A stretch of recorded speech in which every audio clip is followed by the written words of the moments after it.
Hi, it's Ike from Groovy Entertainment. Today we got a book to read for you. Today, book of DuckTales, Sphinx for the Memories from 1989. So let's get started.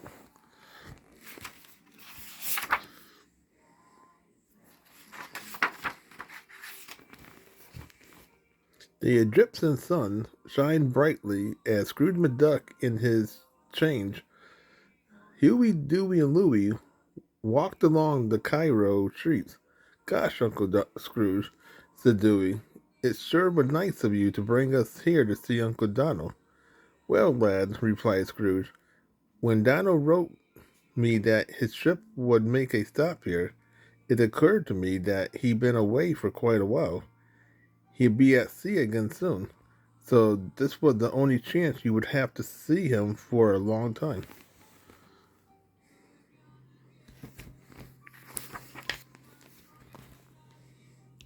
Not far away, Donald Duck was looking through the shop. In the brazier, killing time until he meets Scrooge and his nephews. He laughed that he tried on a pharaoh headdress. This really suits me, he chuckled. Two suspicious looking characters was watching Donald, carefully comparing Donald's image in the mirror with an aged medallion.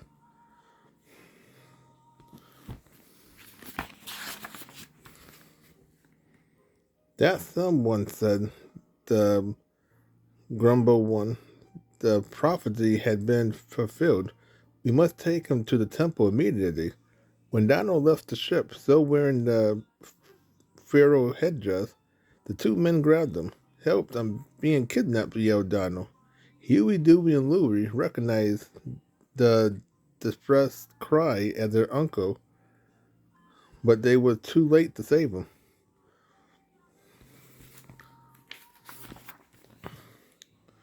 Calling for their Uncle Scrooge to come quickly, the three boys followed Donald captor through the busy, twisted street of Cairo.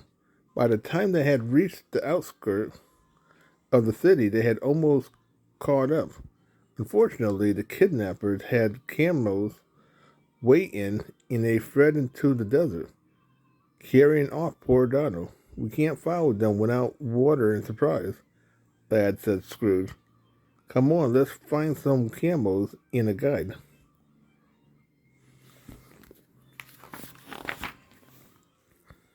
Two men took Donald to the temple near the pyramids. When they opened the basket, the princess immediately recognized Donald as the gamble one. The high priest recognized him too, but he wasn't happy about it. He would have been crowned pharaoh if the gamble one hadn't returned. He had no intention of giving up the throne. He would have to think of a way to get rid of Donald.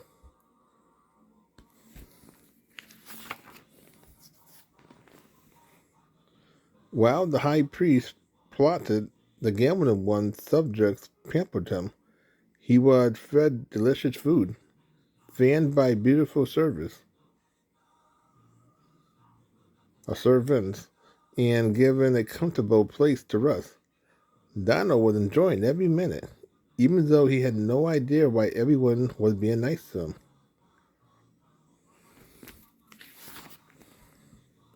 He found out that night when the princess came for him. It's time, she said. The moon is full and everyone is waiting for you. She took Donald to the courtyard and seated him on a gambler's one throne. Then she said some magic word over an ancient urn. Suddenly, out of the urn came a spirit that looked just like Donald. It was the gambler one.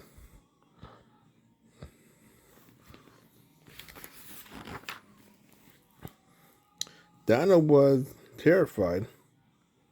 Suddenly he felt strange. The spirit of the gamble one had entered his body. Scrooge and the boys arrived just in time to see the spirit take possession of Donald. They were so shocked that they couldn't move, and the temple guard marched them up to the throne. The pharaoh was furious. He didn't recognize his uncle or his nephew. Spies, he raged. Throw them into the dungeon.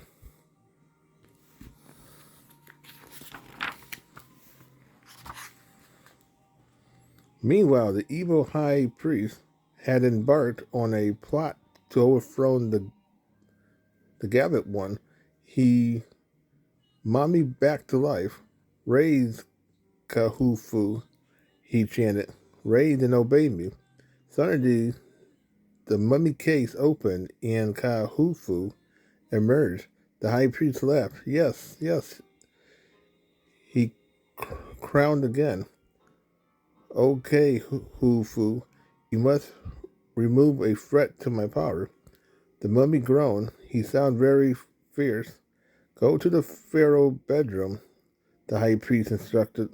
There you will destroy the one I want you to. There you will find the one I want you to destroy.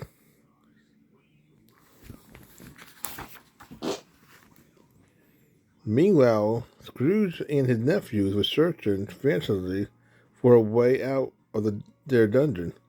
They tapped at the walls, trying to find the secret patches. No luck. We have got to get out here, lad.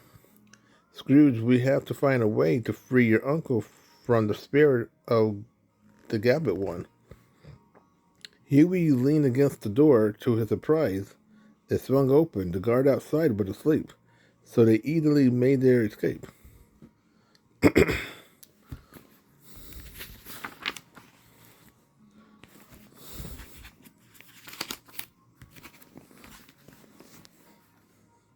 Meanwhile, the mummy Kahufu was scaring Donald half to death. Nice mummy, Donald stammered. You wouldn't hurt a pharaoh, would you? The mummy just groaned, and Donald backed up against the wall.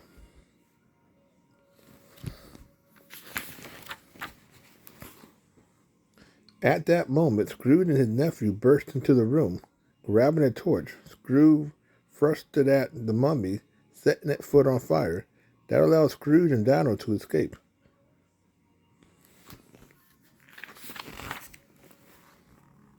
In the quarter, they met the princess. She thought that Scrooge was trying to kidnap the pharaoh and had the guard take them to the courtyard. No sooner had they arrived than the high priest and the mummy burst in. Kill that duck, the high priest ordered the mummy.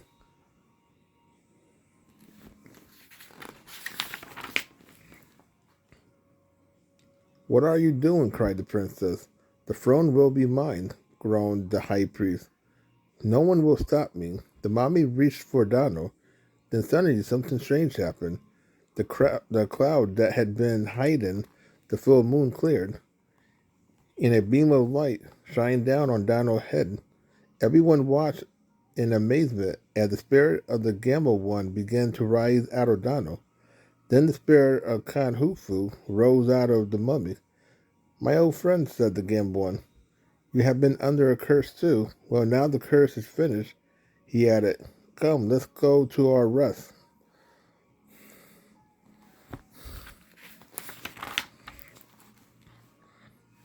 And the two spirits disappeared. Now what? Said Louis. First, his miserable high priest go to jail, said the princess. Then I should become the ruler of our people. Great idea, princess, said Donald. I'm not cut out for this pharaoh business anyway.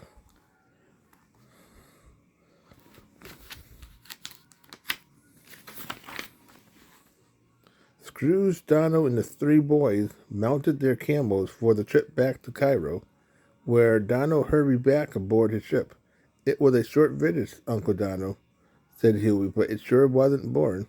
No, boy, it wasn't, Donald replied. But be a relief just to be a plain sailor again. So that was